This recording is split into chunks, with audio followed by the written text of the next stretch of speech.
Nung bata pa ako, gustong-gusto ko nang tumanda. Para bang, kapag malaki ka na, nagagawa mo na ang lahat. Yung malaya ka, yung wala nang nagbabawal sa'yo. Dati, ayoko natutulog sa hapon. Ayoko inuutusan ako. Ayoko magpahinga kasi gusto ko lang yung maglaro sa labas. Nung bata pa ako, sabi ko, sana matapos na ako sa pag-aaral. Ayoko nang gumawa ng assignment.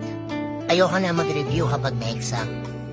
Gusto ko na lang magtrabaho, sumakay sa jeep o sa tren, yung maglalakad ako sa may matataas na building, yung magagawa ko na yung gusto ko na walang pipigil.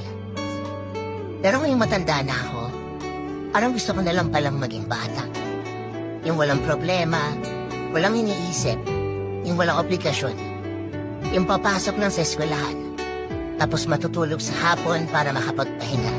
Yung kahit utusan akong bumili sa tindahan, di na ako magrereklamo pa.